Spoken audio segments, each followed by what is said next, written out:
Why are you looking so sad? You don't look sick to me. You must be deeply troubled.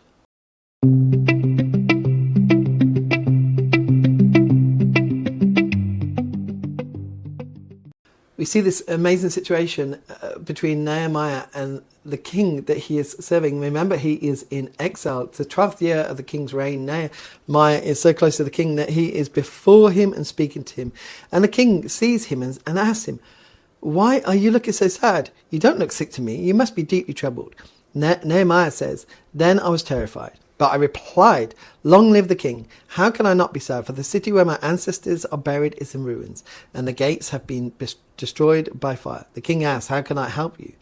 With a prayer to the God in heaven, I replied, if it please the king, and if you are pleased with me, your servant, send me to Judah to rebuild the city where my ancestors are buried. And of course, we know that Nehemiah went back, but on Nehemiah's heart, his heart was broken for Jerusalem that was lying in ruins, the place that he had descended from, and all he wanted to do was go back, and it showed so much in his face that when the king asked him, he was terrified of his answer. Do I tell the truth? But he did tell the truth. How can I not be sad for the city my ancestors are buried is in ruins and the gates have been destroyed by fire? And the king's response is amazing. How can I help you? He didn't rebuke him. And Nehemiah says exactly what happened next. With a prayer to the God in heaven, I replied, if it pleases you, then let me go. Let me go back and rebuild that place.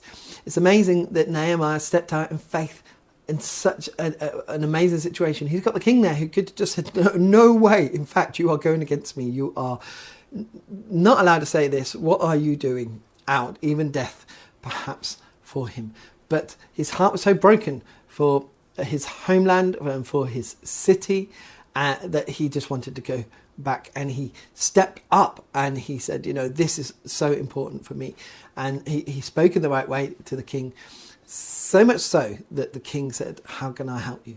And then you see that before he answered, he shot what we call an arrow prayer to God. He just prayed to God, probably to give him the right words. What am I to say to the king? And he says those words.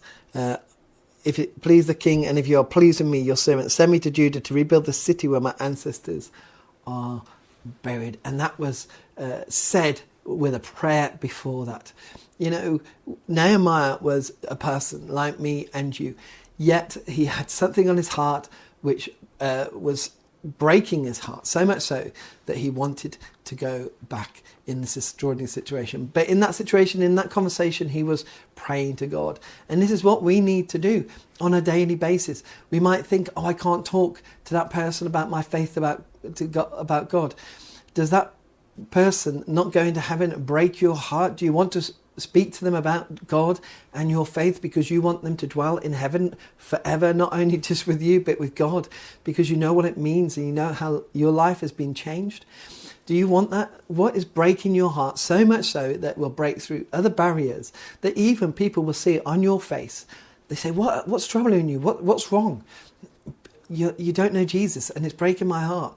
My faith is true, and I want you to know that as well. Well, tell me, what do you want to tell me? God, give me the right words. Give me the right words to say to this person that they can come to know Jesus. Nehemiah did amazing things because his heart was broken, but he also had great faith. And he also knew that God was with him. And so he prayed to God. And that's something that we have to do as well on a daily basis. Not to hold back, not to be embarrassed, not to be feeling a bit awkward and see our friends and family descend into hell, going on that path by that own way, because we're not interceding and we're not interrupting that path and saying, no, this is the right way to go. We wouldn't go for a walk with our friends on a cliff top and then see them just walking to the edge. They might not know they're walking to the edge and let them just walk over. We wouldn't do that. We'd rush to them and say, stop, you're going to go off the edge of the cliff. You want to save their life in that moment. Well, this is for eternity. And we need to be brave like Nehemiah. But first of all, our hearts need to be broken for others, but we need to have a faith that trusts in God in such a way that we know he's with us and we know that he is for us. Let us pray. Heavenly Father, we pray that our hearts will be broken for those who don't know you around us. And we pray, Lord, that we can be brave, knowing that you are with us and that we pray to you to help us. Amen.